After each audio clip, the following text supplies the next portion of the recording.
अस्सलामुअलैकुम नाज़रीन, मां आहियां अब्दुल मोमिन जुणो। तव्हां ख़बर ॾियूं था त जूना मोरी लॻ 45 फीट ते मौजूदु ॻोठ छुटो ख़ान साहिबकी जे रहवासी आहिनि। अहमद ख़ान साहिबकी, अनवर अली साहिबकी ऐं मक़बूल अहमद साहिबकी। नाज़ न्यूज़ जे रिपोर्टर साजिदनि सां ॻाल्हाईंदे चयो त असांजे ॻोठ में गुज़िरियल केतिरनि ई सालनि खां बिजलीअ जे थंभनि किरण जे करे बिजली न आहे, पर बिजलीअ जो बिल अची रहियो आहे। शुरू में बिजली अचण जे आसिरे बिल अदा कयासीं, पर बिजली न आई, जंहिंखां पोइ असां बिल ऐं मीटर जमा कराए कनेक्शन कटाए छॾिया, पर बिल अचण जो सिलसिलो अञा ताईं जारी आहे।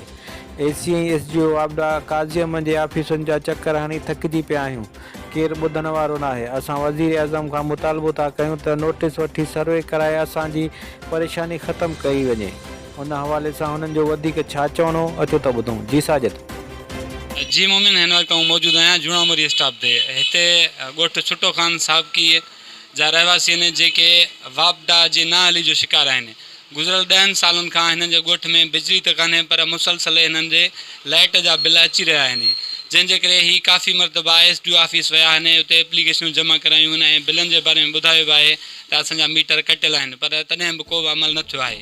त हिन वक़्तु असीं ॻोठ छुटो ख़ान साहिबकी जे नेक मर्द अहमद ख़ान साहिबकी खां पुछूं था त उन सां छा मसइलो आहे। असांजे ॻोठ छुटो ख़ान साहिबकी में लाइट तक़रीबन 8 खां 10 सालनि जे विच में बिल्कुलु कटिजी वई आहे, या थंभा बि ख़तमु थी विया आहिनि।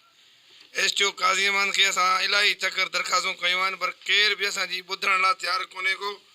जेके असांजा बिल 0 हुया, अॼु उहे बिल 2.5 लख बि क्रॉस करे विया आहिनि, जंहिंजे लाइ असां बार बार स्टे खे दरख़्वास्तूं कयूं, असांजी केर बि ॿुधण लाइ तयारु कोन्हे। हींअर तव्हांजो छा मुतालबो आहे इंतज़ाम खां? साईं, इहो ई मुतालबो आहे त असांजी घटि में घटि इंक्वायरी कराई वञे, को बि माण्हू मोकिलींदो त सरज़मीन ॾिसे। अगरि जे असांजे ॻोठ में लाइट आहे त असांजा बिल बिल्कुलु असां खां वठनि, न आहे त असां ग़रीबनि सां अॻिते लाइ ज़ुल्म बंदि करायूं।